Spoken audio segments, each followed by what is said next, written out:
지난 한 주간도 잘 지내셨습니까? 네. 며칠 전 우리는 100주년을 맞이하는 3.1절을 보냈습니다. 3.1절은 우리에게 정말 특별한 날이죠.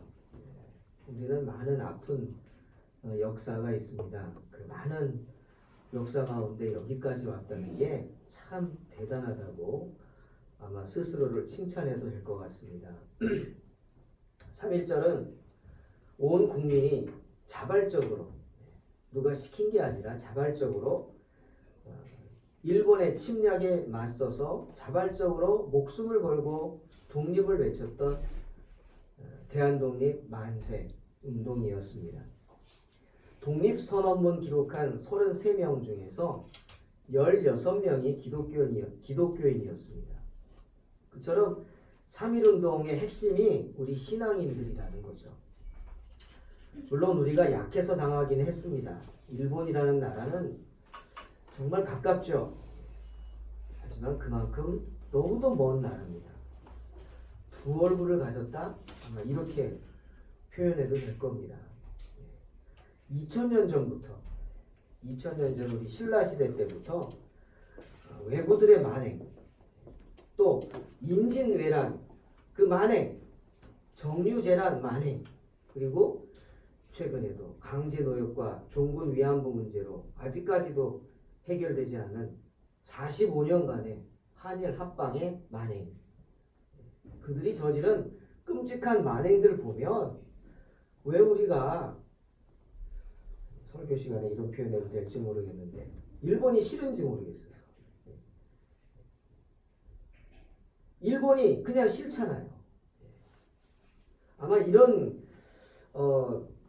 일들이 우리 조상으로부터 우리 어머니 아버지, 할아버지 할머니, 또 할아버지 할머니의 어머니 아버지, 이렇게 계속해서 우리가 당해 내려온 그 끔찍한 만행들의 기억 때문에 그렇지 않은가 싶습니다. 저도 대학생 때 일본을 가봤습니다. 꽤 오래전이죠. 가서 많이 놀랬죠. 그때만 해도 우리나라가 막 이렇게 잘 살던 나라는 아니었죠. 85년이니까 1985년. 일본 가니까 너무나 다른 거예요. 신세계예요.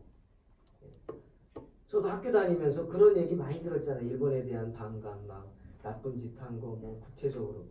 그리고 일본에 가서 막 화가 나는 거예요. 아, 이 나쁜 놈들 왜 이렇게 잘 살지? 그거예요, 한마디로. 이 사람들은 그렇게 나쁜 짓 하고 2차 대전 일으키면서 수많은 나라들을 그렇게 힘들게 했는데 얘네 왜 이렇게 잘 사는 거야? 결론은 우리나라 때문에 잘 살더라고요. 우리가 6.25 전쟁이 있었잖아요. 그때 돈 많이 벌고 잘 산 나라가 일본이더라고요. 우리 때문에 잘 산 거예요. 다시 해방국에서 일어난 거죠. 미국이 도와줘가지고 자기네 군수물품 생산하는 공장으로 일본을 택해서 일본이 우리 덕에 잘 살게 된 거죠. 정말 그때 화가 났던 기억이 납니다. 그들은 정말 잔인합니다. 1919년 3월 1일 광주에서 많은 학생들이 손에 태극기 들고 만세운동했어요. 그때 광주 수피아여고라고 있어요. 거기에 윤형숙이라는 학생도 한 명이었어요. 근데 갑자기 어디서 일본 헌병들이 나타나서 말을 타고 막 칼을 휘둘렀어요. 그때 이 윤형숙이라는 학생도 왼손에 태극기를 들고 대한독립 만세를 외쳤는데 일본 헌병이 갑자기 와가지고 칼을 휘둘러서 그 왼쪽 손목을 잘라버렸어요. 팔목을 잘라버렸어요. 그리고 쓰러졌는데 그 학생이 칼로 눈을 찔러가지고 한쪽 눈을 잃어버렸어요. 근데 이런 만행은요, 우리 역사를 보면 조족지혈입니다. 세 발의 피라는 거죠. 아무것도 아니라는 거예요.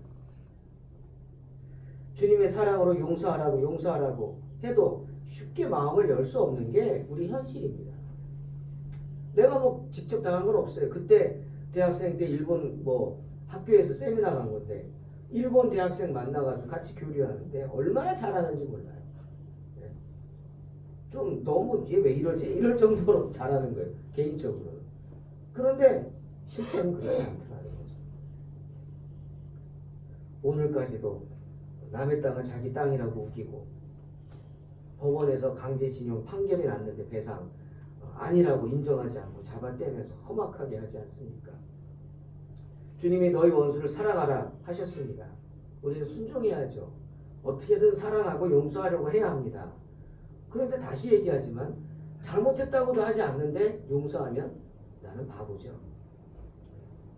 스스로 뉘우치고 잘못했다고 하면 주님 용서하라 그랬어요. 70번씩 7번이라도. 그런데 잘못했다고 하지도 않는데 우리가 그냥 나 용서할게. 바보 되는 겁니다. 설사 우리가 용서한다 해도 우리가 결코 잊지 말아야 할 것은 뉘우치지 않는 그들의 모습이고 그들의 끔찍한 그들이 저지른 말입니다. 결코 잊지 마시기를 바랍니다. 여기서 멀지 않은 곳에 제암리 교회라고 있습니다. 정말 멀지 않아요. 우리 교회에서도 멀지 않습니다. 1905년에 아펜젤러의 전도를 받은 안종우라는 분이 자기 집에서 개척한 교회입니다.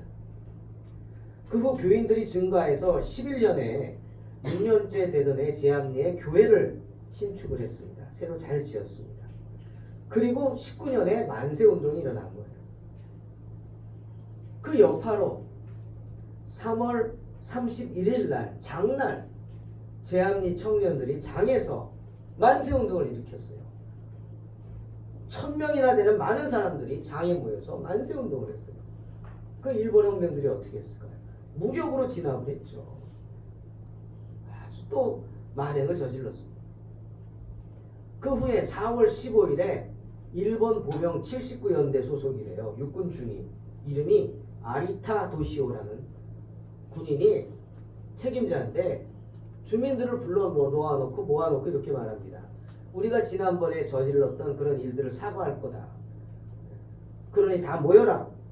특히 기독교인들 다 모여라. 그래서 기독교인들과 천도교 신자들 다 제암리 교회로 모이라고 했습니다. 제암리 교회. 사람들이 교회 안으로 들어가자 어떻게 했어요? 헌병들이 밖에서 문을 걸어 잠갔어요. 그리고 집더미 던지고 석유를 뿌리고 불을 질러버렸어요. 불길 속에서 유리창 부수고 밖으로 빠져나가는 몇몇 사람들 그들에게 무차별 사격을 해서 죽였고 아기를 창밖으로 내놓으면서 애만은 살려달라고 외치는 어미를 총으로 쏴 죽였고 아기는 칼로 난도질을 해 죽였습니다. 그 소식 듣고 뒤늦게 달려와 남편 살려달라고 애원하는 두 사람의 여인을 그 자리에서 칼로 목을 잘라버렸어요. 그뿐이 아닙니다. 불 지른 후에 그 제암리에 32가구가 있는데 집집마다 가서 불을 질러서 다 태워버렸어요. 많이. 그 결과 그 교회를 개척했던 안종우 성도와 30명에 가까운 사람들이 교회 안에서 다 죽었어요. 이게 일본이 저지른 만행 제암리 사건입니다. 아무도 접근을 못하게 했어요. 4월 17일 되어서야 의료 선교사 스코필드라는 분이 선교사 자격으로 외국인으로 그곳에 가서 유고를 수습했대요. 그때 도망친 사람 중에 유일하게 살아남은 사람이 노경태라는 분이 있어요. 창을 깨고 막 도망치는데 다 죽었는데 이분은 살아남아서 이분 때문에 만행이 세상에 알려졌고요. 선교사 언더우드가 참사 현장을 돌아보고 작성한 보고서가 미국에 보내졌고 또 스코필드가 유고를 수습하면서 현장을 몰래 헌병 몰래 찍은 사진이 미국으로 보내져서 이 일본 제암리 만행이 국제사회에 알려져 큰 비난을 받게 된 겁니다. 사랑하는 성도 여러분, 하나뿐인 귀한 생명을 누가 버리고 싶겠어요?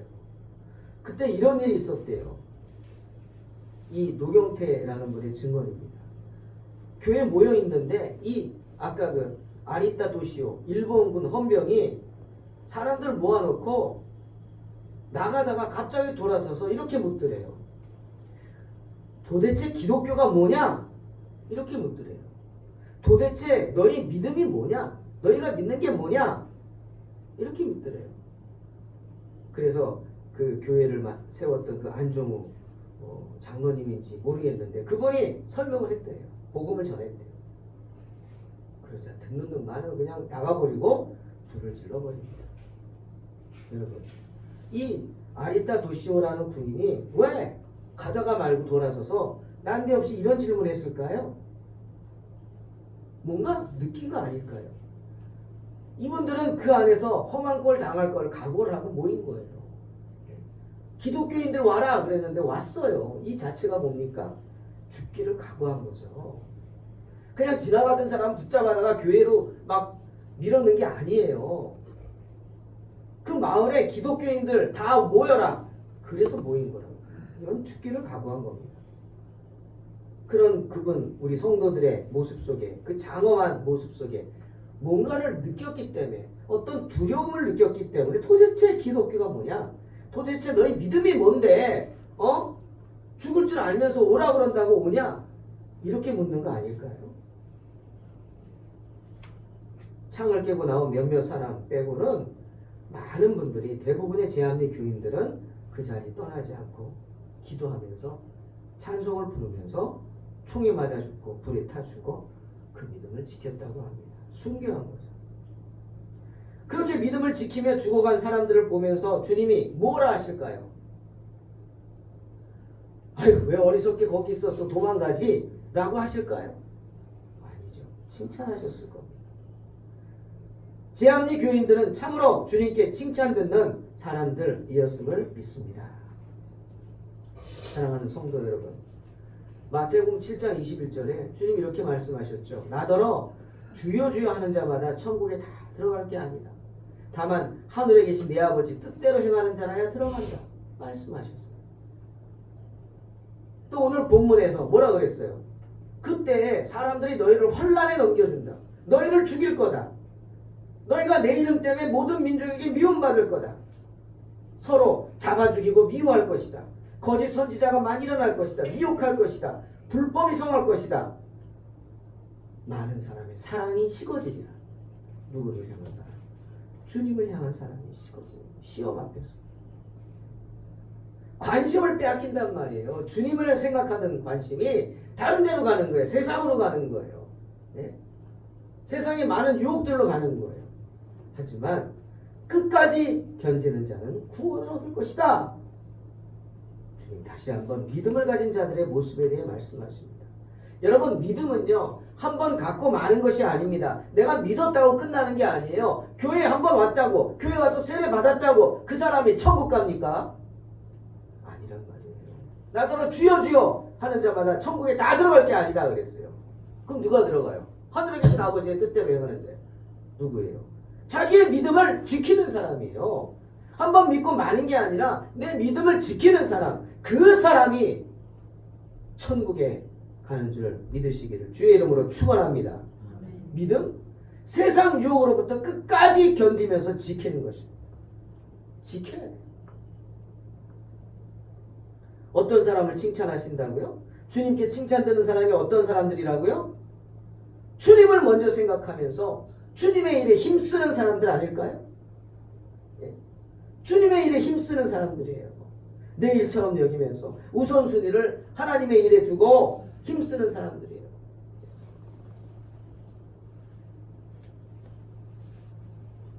마태복음 25장에 보면 달란트 비유가 나옵니다. 여러분 잘 아시죠? 이 비유를 한번 오늘 이런 관점으로 생각해 보십시오. 내용은 그렇죠. 어떤 분이 멀리 떠나면서 종들에게 자기의 소유를 맡깁니다. 그런데 여러분 이 맡긴 게요 엄청납니다. 한 사람은 5달란트, 한 사람은 2달란트, 한 사람은 1달란트예요. 근데 이 달란트라는 게 뭐냐면 34kg의 무게가 달란트예요. 그러니까 쌀 20kg가 있잖아요. 그거 2개 조금 안 되는 만큼이 1달란트예요. 근데 그 많은 달란트가 뭐라고요? 금이에요. 금. 네? 요즘 한 돈이 얼마인가요? 네? 몇 g이죠? 34kg이 한 달란트예요. 당시 한 달란트의 가치는요, 한 사람이 20년 동안 일해서 번 돈이에요. 한 푼도 쓰지 않고 20년간 일해서 번 돈이 한 달란트예요. 엄청난 돈이죠. 그런데 그걸 주인이요 맡겼어요. 그리고 이렇게 말합니다. 누가복음 19장 13절 보니까 그냥 맡긴 게 아니에요. 그냥 너희 가지고 있어 잘 간수해가 아니에요. 내가 돌아오기까지 이 돈을 가지고 장사해라 하셨어요. 맡겼다는 게 뭡니까? 이 돈을 그냥 놔두지 말고 이걸 가지고 장사를 해서 내가 손해보지 않게 하든지 좀 늘려달라 그렇게 맡긴 거예요.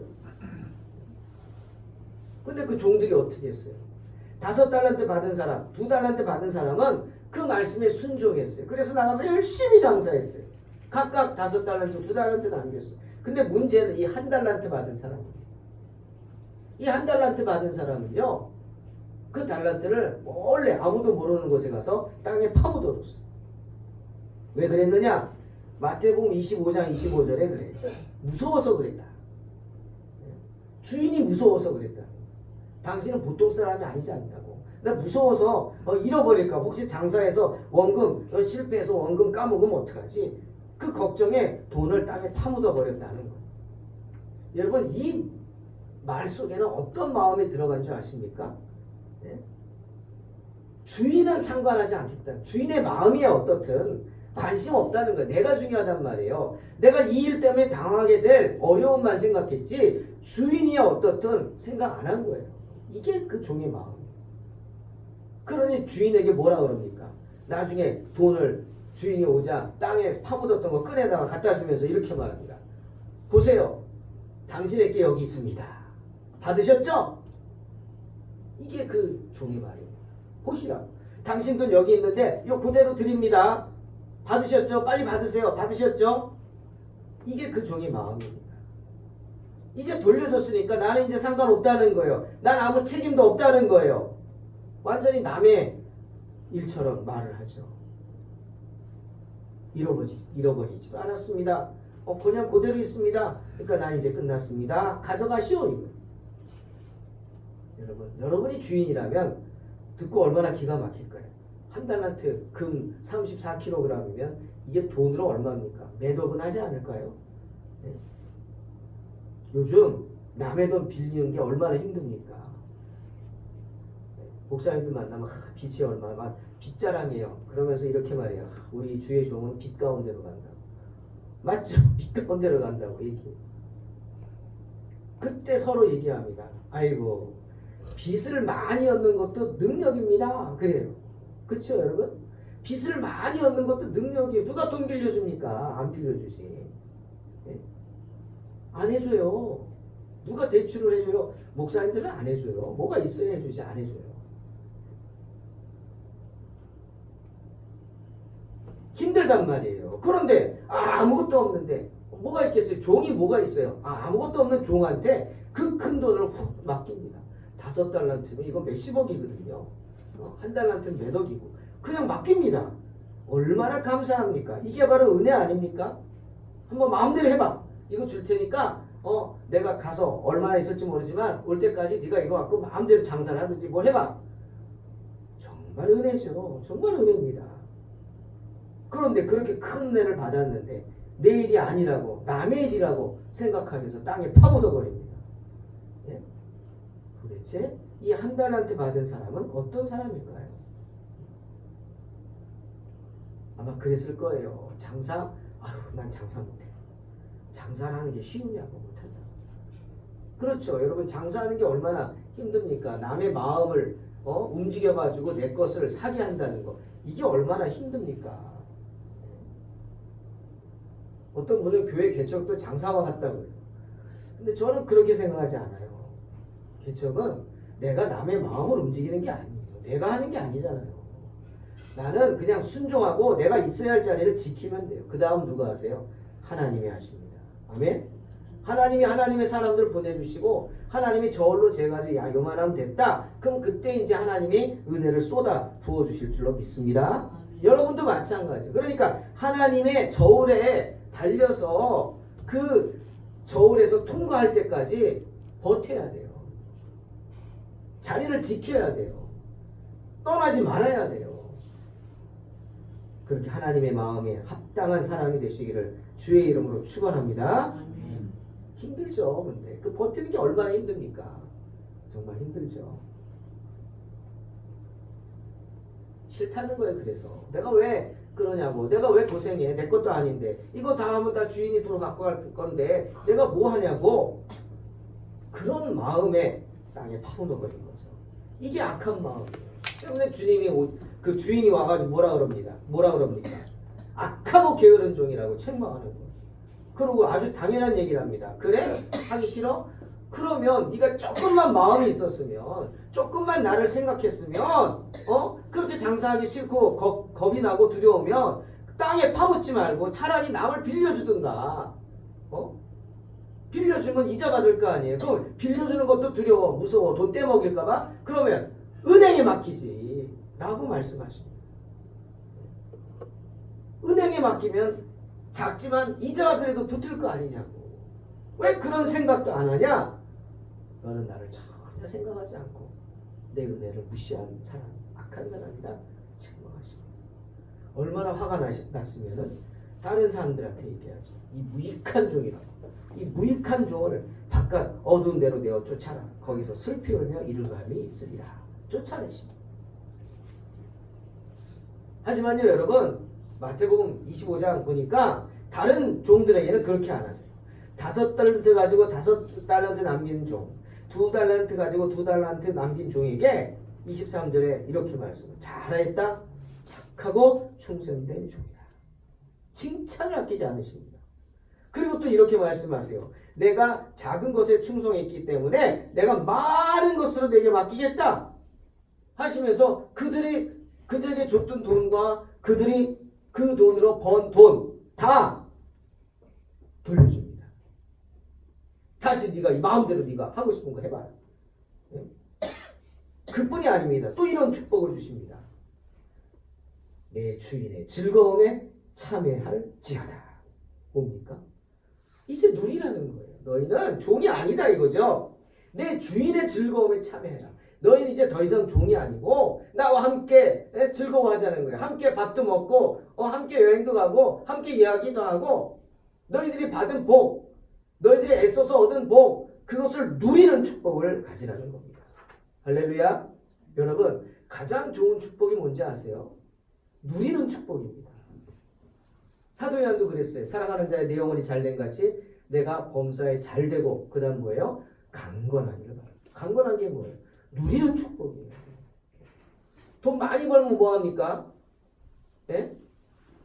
야, 내가 돈 많이 열심히 모아가지고 여행 다녀. 세계 여행 가야지.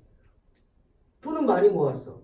근데 여행 갈 수 있어요, 없어요? 못 가요. 왜? 다리가 시원치 않아. 몸이 시원치 않아. 못 가.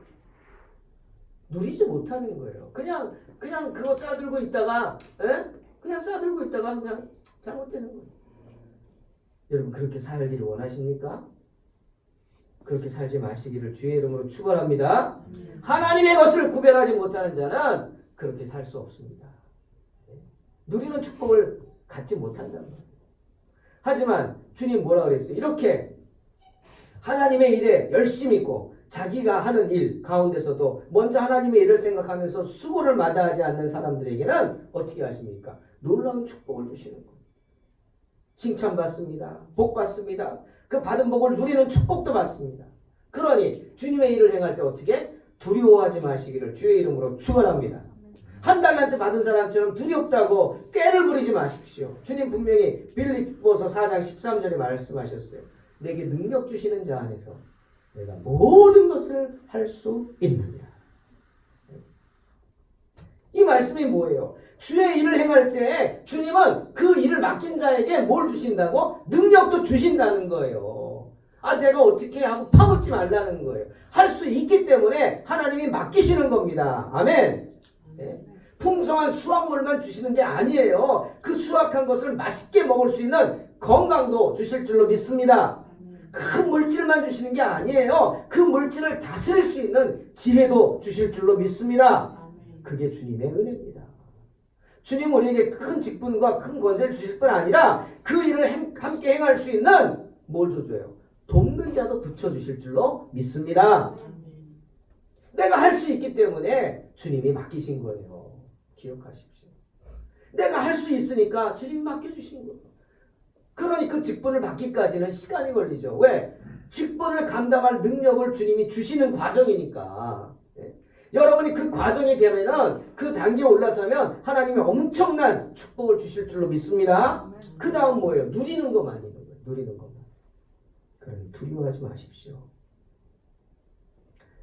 사랑하는 성도 여러분, 주님이 우리에게 맡기신 일을 행할 때는요, 승패 여부는 중요하지 않습니다. 얼마를 더 남긴 거 중요하지 않아요. 설사 장사에 실패했어요. 손해를 봤어요. 그래도 내가 최선을 다했다면 주님 기뻐하실 줄로 믿습니다. 그게 주님의 마음. 오늘 보세요. 성경에도 달란트 비유에 5달란트 장사해서 5달란트 남긴 사람, 2달란트 장사해서 2달란트 남긴 사람. 주신 축복이 똑같습니다. 글자 토시 하나 안 틀려요. 잘하였다 착하고 충성된 종아 내가 작은 일에 충성하였음에 내가 많은 것으로 내게 맡기리니 내 주인의 즐거움에 참여할지어다. 똑같습니다. 이들이 번 돈은 엄청난 차이예요. 3달란트 차이예요. 3달란트라면요 이게 얼마나 100kg이나 차이 나는 금 100kg을 더 번 거예요. 이 사람은. 금 100kg이 이게 얼마입니까? 엄청난 돈이죠. 그렇게 차이나게 돈을 벌었지만 주님은 그거 안 보는 거예요. 야 네가 많이 벌었구나. 많이 벌었으니까 더가 아니라고요. 얼마나 힘들었냐. 그렇게 하느라고 얼마나 힘들었냐. 칭찬하신다.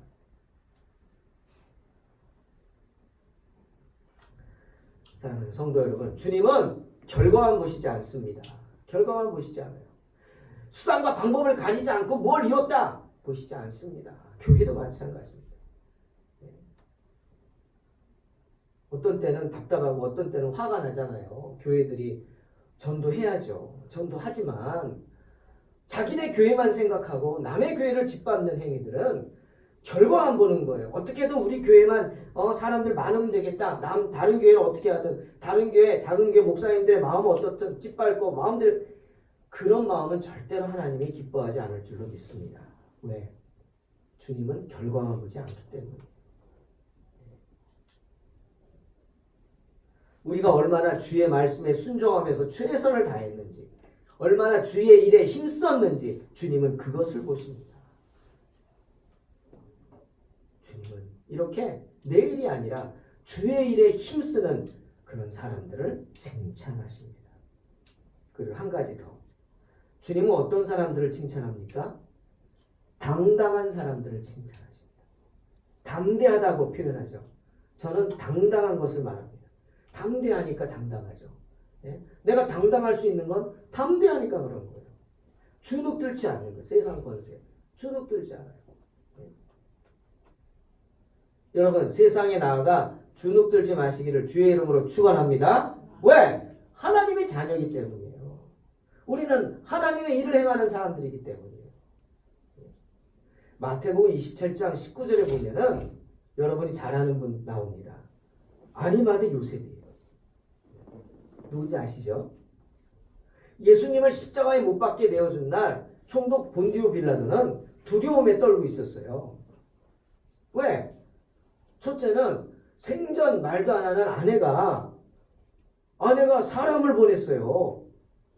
자기가 일하는 사무실에 사람을 보내가지고 클라우디아죠. 아내 이름이. 이렇게 말합니다. 여보, 어젯밤에 내가 꿈이 굉장히 뒤숭숭합니다. 그러니까 저 무죄한 사람의 일 때문에 저 죄 없는 사람의 일 때문에 꿈이 뒤숭숭하니까 저 죄 없는 사람을 손대지 마세요. 관여치 마십시오. 신신당부를 합니다. 아니 이 사람이 왜 그러지? 알았어. 내가 잘할게. 그리고 법정에 나갔어요. 아내 말이 신경 쓰여요. 들어보니까 아무 죄도 없어요. 본디오 빌라도 성경 보세요. 3번인가? 이 사람 죄가 없다. 이 사람 죄가 없다. 마지막에는 하도 유대인들이 그러니까 진짜 죄가 없는데 이거 안 되는데 그러면서 그들이 보는 앞에서 손을 씻습니다. 나 죄 없다. 나는 아니라 그랬는데 너희가 그런 거야? 회피하는 거죠. 그게 빌라도의 죄죠. 빌라도의 죄는요. 예수님을 십자가에 못 박게 넘겨준 죄지만 가장 큰 죄는 책임자로서 잘못된 것을 잘못됐다고 말하지 못한 죄예요. 죄 없는 사람을 죽게 놔두는 게 죄죠. 그게 죄인 거예요. 그게 가장 큰 죄예요. 기분이 막 찜찜한데 갑자기 막 대낮이 깜깜해졌죠. 성경 보면 깜깜해지고 벼락이 치고 천둥이 치고 막 무덤이 열리고 막 성경에 보니까 얼마나 두려웠겠어요. 야, 이게 뭐지? 두려운 가운데 자기 사무실에 있는데 갑자기 사무실 문을 누가 팍 발로 차고 들어오는 거예요. 누구예요? 아리마드 요셉이에요. 들어오더니 뭐라고 합니까? 예수님의 시신을 주시오. 야, 여러분 이거 기가 막힌 얘기입니다. 왜? 예수님이 지금 십자가에 달려 있어요. 3일이 지나야 시신을 내린대요. 완전히 다 죽고 난 다음에 3일이 지나야 내린대요. 그런데 하루도 안 지났는데 아리마드 요셉이 들어와가지고 예수님 시신을 달라고 합니다. 이거 말도 안 되는 얘기잖아요. 중죄인을 목숨이 10개라도 할 수 없는 말이죠. 그리고 예수 제자들은 다 도망갔어요. 물론 아리마드 요셉도 제자 중에 하나지만 숨은 제자였죠. 그런데 다 도망갔는데 네가 뭐라고 어디서 용기가 났는지 갑자기 나타나가지고 그것도 총독 앞에 나와서 대면하면서 예수님 시신을 달라고 소리치는 거예요. 당장이라도 야 저놈 끌어내라 죽여라 라고 할 수 있었어요. 당연히 그랬겠죠. 그런데 본디오 빌라도는 그날 그럴 수가 없었습니다. 왜? 왠지 모르지만 이 아리마드 요셉의 그 당당함에 기가 죽어버린 거예요. 놀란 거예요. 아리마드 요셉이 아무것도 아닌 사람인데 갑자기 당당하게 말하니까 요셉이 이 본디오 빌라도가 기가 죽어버린 거예요. 그래서 어떻게 했어요? 왜 그러느냐? 묻지도 따지지도 않고 그냥 사람 불러서 내어줘라 말합니다. 여러분 성경은요 마가복음 15장 43절에서 아리마드 요셉을 두 가지로 말합니다. 첫째, 존귀한 공회원이었다. 이 말은 뭡니까? 신실한 성도라는 거예요. 주의를 지키고 안식일을 지키고 하나님 말씀을 지키면서 하나님을 두려워하며 살아가는 경외하며 살아가는 존귀한 공회원 신실한 성도였다는 말. 그러니 두려울 것이 없죠. 하나님만 두려운 거죠. 그리고 또 하나는 하나님의 나라를 기다리는 자였다 이렇게 말합니다. 이 말은 뭔지 아세요? 하나님의 나라를 기다리는 사람은 뭐하고 삽니까? 사명 가지고 삽니다. 하나님 나라에 가서 내가 칭찬 들을 생각만 하며 삽니다. 여러분 하나님 나라 기다리는 자 하나님 나라가 왔는데 지옥 떨어지기를 바라고 삽니까? 아니잖아요. 천국 가기를 바라고 삽니다. 즉 하나님 나라를 기다리면서 하나님 앞에 가서 잘했다 착하고 충성된 종아 라고 칭찬 듣기를 바라며 사는 사람들이 하나님 나라를 기다리는 자입니다. 즉 사명감을 가지고 살아가는 자예요. 그러니 뭐가 달라요? 눈빛이 다른 거예요. 눈빛이 달라요. 그렇게 하나님의 일을 하는 사람이니까 어디서든 당당한 거예요. 그렇게 하나님의 나라를 기다리며 살아가는 사람이니까 아리마드 요셉은 사명이 뭔지 알기 때문에 내가 지금 뭐를 해야겠다 아는 거예요. 왜 내가 아직 살아있는 내가 내 무덤을 준비했을까? 아무도 쓰지 않은 무덤, 새 무덤을 왜 준비케 하셨을까? 하나님이 이때를 위함이구나. 그러지 않았을까요? 그 내 무덤 내가 들어가려고 한 게 아니라 이거죠. 주님을 위해 예비한 무덤이구나. 그래 주님을 모셔야 돼. 이게 내 사명이야. 당당한 거예요. 그러니 두려워하지 않는 거예요. 본디오 빌라도도 하나님이 원하시는 거고 하나님이 명령하시고 하나님이 예비하셨는데 내가 무엇을 두려워하겠어요? 당당하게 가서 주시오. 예수님 시신 주시오. 내가 주님을 장사 지내겠소. 그럼 당당함 앞에서 빌라도가 거절을 할 수 없었던 것입니다. 할렐루야. 예수님이 시신을 내어줄 수밖에 없었죠. 사랑하는 성도 여러분, 주님께 칭찬 듣는 사람은 이런 당당한 사람입니다. 어디서든 당당한 사람, 하나님 나라를 기다리는 사람, 사명받고 어디서든 당당한 사람. 그러니 두려워하지 마시기를 주의 이름으로 축원합니다. 이사야에게 말씀하셨죠. 두려워 말라 내가 너와 함께함이니라. 놀라지 말라 나는 내 하나님이 됨이니라. 내가 너를 굳세게 하리라. 참으로 너를 도와주리라. 참으로 나의 의로운 오른손으로 너를 붙들리라. 기억하십시오. 칼과 창으로 중무장한 골리앗을 향해 단지 돌멩이만 들고 나갔어요. 다윗은 어디서 그런 힘이 났어요? 어디서 그런 담대함이 생겼습니까? 예? 그런 당당함을 가지시기를 주의 이름으로 축원합니다. 작은 실패, 작은 어려움 아무것도 아닙니다. 더 큰 것을 위해서 하나님이 허락하신 어려움 능히 이겨내시기를 주의 이름으로 축원합니다. 인생의 골리앗이 무너질 줄로 믿습니다. 그 작은 돌멩이 앞에 무너져 내리는 거예요. 왜? 주님이 우리와 함께 하시기 때문이죠. 꾀부리지 마십시오. 주님은 꾀부리는 사람 좋아하지 않습니다. 한 달란트 받은 사람처럼 그렇게 잔꾀를 부리는 사람은 하나님이 기뻐하지 않습니다. 힘들어도 주의 일을 내일처럼 생각하며 주의 일에 힘쓰는 사람이 되시기 바랍니다. 이런 생각해봤어요. 설교 준비하면서. 기독교인들은 다 제한리 교회로 모여라. 일본 사람들이 그때 기독교인들을 죄다 잡아가고 고문하고 그랬죠. 근데 거기서 일본 헌병들이 이 마을에 있는 기독교인들은 다 제한리 교회로 와라 라고 했을 때 나는 어땠을까? 만약 그 자리에 있었다. 여러분 어땠을까요? 갈 수 있을까요? 근데 그분들은 갔어요. 죽음을 앞두고도 당당한 겁니다. 그런 당당함을 보고 그 일본 순사가 군관이 두려움을 느꼈던 거예요. 그래 도대체 기독교가 뭐냐? 도대체 너희가 믿는 믿음이 뭐냐?